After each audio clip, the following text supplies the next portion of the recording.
এবার নজর রাখবো বিপুল জয়ের পর বিজেপি অফিসে শুভেন্দু অধিকারী। ভবানীপুর ও নন্দীগ্রাম জিতে প্রথমবার বিজেপি অফিসে। বিজেপির সল্টলেক অফিসে শুভেন্দুকে সংবর্ধনা। বিজেপি অফিসে শ্রমিক, সুকান্ত, দিলীপও দায়িত্বপ্রাপ্ত নেতাদের সঙ্গে বৈঠকে বঙ্গ ব্রিগেড। चलो बहुत धन्यवाद, थैंक यू।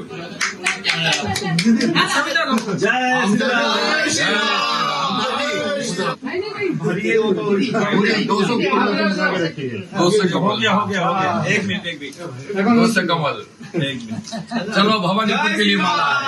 जय श्री राम, जय श्री राम। শপথেও বাংলা আবেগে শান। 9 মে 25 বৈশাখে নতুন সরকারের শপথ। বিধানসভার ভোটে বাংলায় গেরুয়া ঝড়। 77 থেকে বেড়ে 200 আসন ছাড়ালো বিজেপি। প্রথমবার নিরঙ্কুশ গরিষ্ঠতায় পদ্ম শিবির। শপথে থাকছেন নরেন্দ্র মোদী, শপথে থাকতে পারেন 9 রাজ্যের মুখ্যমন্ত্রীও। 25 बैशाख 9 मई का दिन दूर नहीं है। हमारा संकल्प भी वही होना चाहिए जो उनका स्वप्न था। एक ऐसा परिवेश जहां मन भय मुक्त हो और सिर ऊंचा हो, और बीजेपी बंगाल में ऐसा भय मुक्त वातावरण बनाकर दिखाएगी, ये मोदी की गारंटी है। 27 এপ্রিল ভোট প্রচারে এসে নরেন্দ্র মোদী বলেছিলেন বিজেপি বাংলায় থাকছে।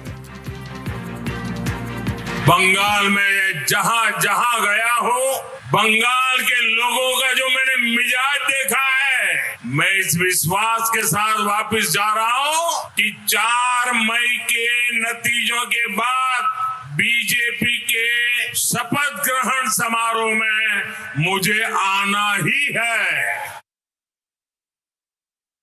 বাংলার মুখ্যমন্ত্রী বাছবেন শাহ। বাংলার পর্যবেক্ষক হলেন অমিত শাহ। শাহকে পর্যবেক্ষক নিয়োগ সংসদীয় বোর্ডের। বিজেপির বিধায়ক দলের নেতা বাছবেন শাহ। বাংলায় বিজেপির সহ পর্যবেক্ষক ওড়িশার মুখ্যমন্ত্রী। বাংলায় মুখ্যমন্ত্রী বাছবেন অমিত শাহ। বাংলার পর্যবেক্ষক হলেন তিনি এবং তাকে পর্যবেক্ষক নিয়োগ সংসদীয় বোর্ডের। বিজেপির বিধায়ক দলের নেতা বাছবেন শাহ। বাংলায় বিজেপির সহ পর্যবেক্ষক ওড়িশার মুখ্যমন্ত্রী।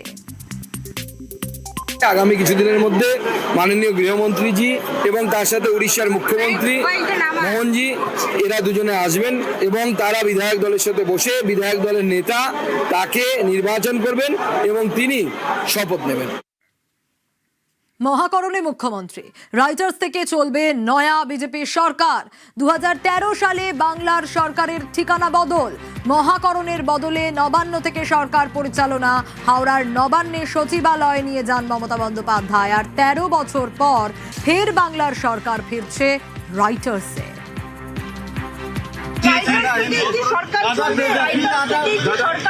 हमारा कमिटमेंट बहुत पुराना था जो हम लोग राइटर्स बिल्डिंग से ही हमारा सरकार का परिचालन। তৃণমূল কংগ্রেস সরে গিয়ে এবার ক্ষমতায় বিজেপি। আর বিজেপি সূত্রে খবর, তাদের প্রশাসনিক যে কাজকর্ম তা চালানো হবে নবান্ন থেকে নয়, চলবে এই মহাকরণ থেকেই। আর সে কারণে রাজ্যের পূর্ত দপ্তরের তরফ থেকে বাকি থাকা মহাকরণ সংস্কারের যে কাজ তা অত্যন্ত দ্রুত সেরে ফেলার চেষ্টা শুরু হয়ে গিয়েছে। দোতলায় 3 তলাতে গিয়েও দেখতে পাওয়া গিয়েছে যে একাধিক ঘর কার্যত সংস্কার হয়ে গিয়েছে। যে ধরনের স্বল্প কাজ বাকি রয়েছে তাও অত্যন্ত দ্রুততার সাথে যাতে শেষ করতে পারা যায় সে ব্যাপারেও কর্মীদেরকে লক্ষ্য করতে পারা যাচ্ছে।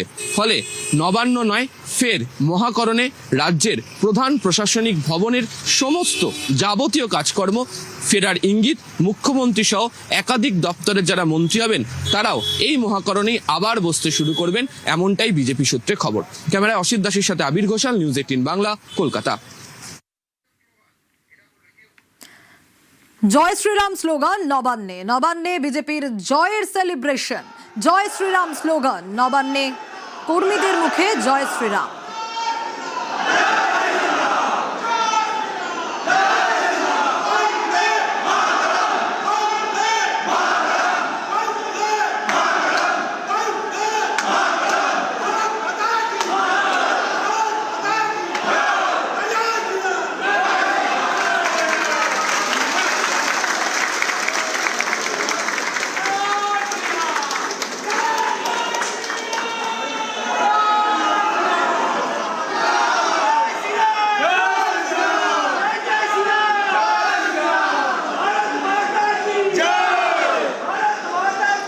নবান্নে গেরুয়া আবিরে সেলিব্রেশন, শুধু জয় শ্রীরাম স্লোগানই নয়, সঙ্গে দেখা গেল এই ছবিটাও, গেরুয়া আবিরে সেলিব্রেশন।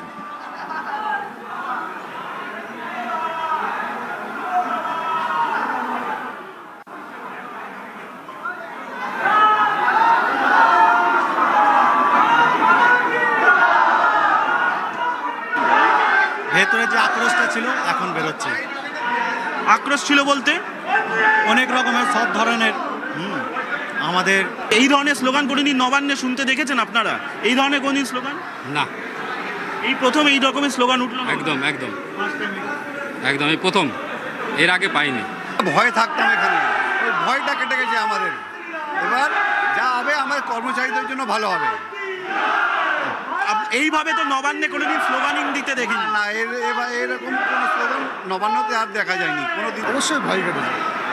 তার থেকে বড় কথা, একটা 15 বছর ধরে যা অরাজনৈতিকতা শাসন, মানুষকে ভয় থেকে আরম্ভ করে মানে নিজের পরিবারতন্ত্র একটা এখানে চলতো, রাজ মানে যেন কার পৈতৃক সম্পত্তি একটা পশ্চিমবঙ্গটা।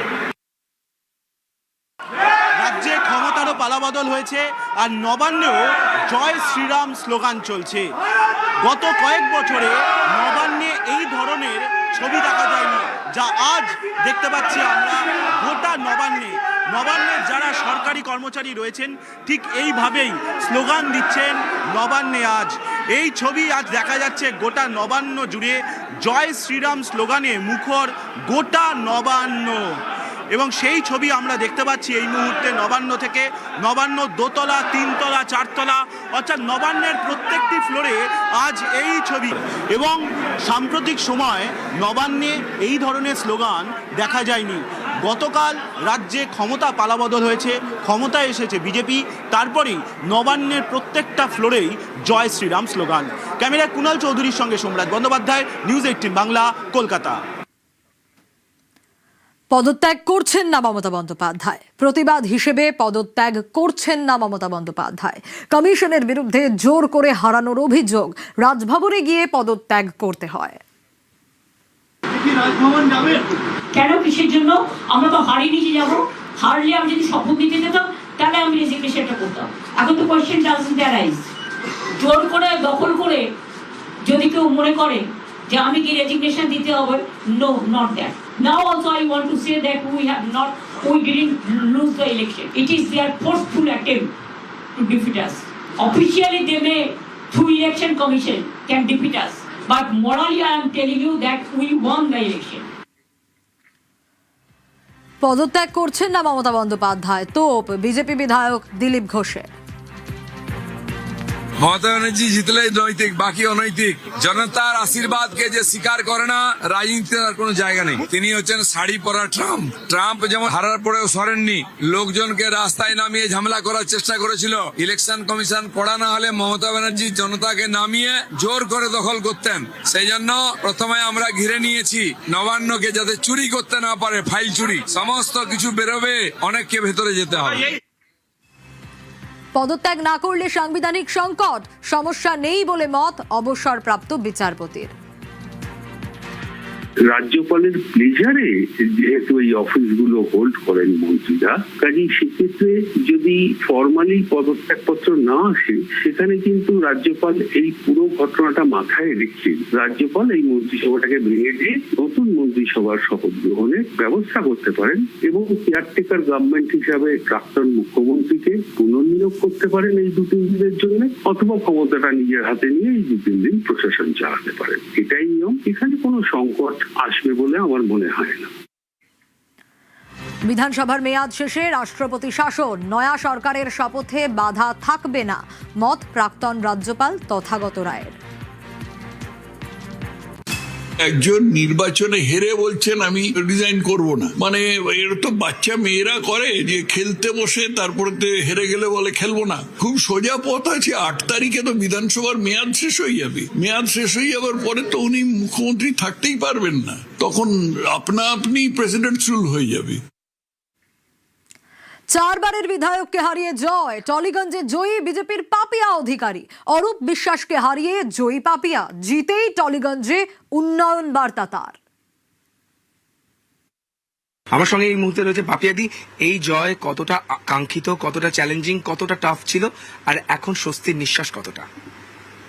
স্বস্তির নিঃশ্বাস তো ফেলা নেই যতক্ষণ না পর্যন্ত ও যা যা অপরাধ করেছে, যে যে অন্যায় করেছে, পুরো টালিগঞ্জ আমার কনস্টিটিউয়েন্সিকে সাথে, টালিগঞ্জ কনস্টিটিউয়েন্সির রাস্তাঘাট থেকে পার্ক, স্কুল বন্ধ করা থেকে আরো বহু কাণ্ড করেছে, এবং আমাদের সিনেমাকে যেভাবে নষ্ট করেছে, ধ্বংস করেছে, সিনেমা থিয়েটার যাত্রা, মানে আনপার্ডনেবল। মানুষ তো বুঝতে পেরে তো ওকে ত্যাগ করেছে। আমাদের পার্টিতে আমরা নিজেরা কি চাই সেটা বড় কথা নয়, ওরা আমাকে এই সিটটা দিয়েছিলেন, এত বড় চ্যালেঞ্জিং। আমাকে বলেছিলেন যে you got to be the giant killer, তো আমি রাক্ষস বধ করেছি। এবার যদি কোনো মন্ত্রিত্ব ওরা মনে করেন যে আমাকে দেবেন। তোমার চয়েস কোনটা? আমার কোনো চয়েস নেই, তথ্য তো সংস্কৃতি, আমি যেটা জানি সেটা করলে আমার সুবিধা হয় আর কি। কালচারাল মিনিস্ট্রি, আমি যে তোমরা তো জানো আমি কি কি জানি, সেই কাজগুলো আমাকে দিলে আমি ভালো করে পারবো আর কি। কথা বলছিলাম পাপিয়া অধিকারীর সঙ্গে। ক্যামেরায় শুভদীপের সঙ্গে মানুষ, নিউজ 18 বাংলা।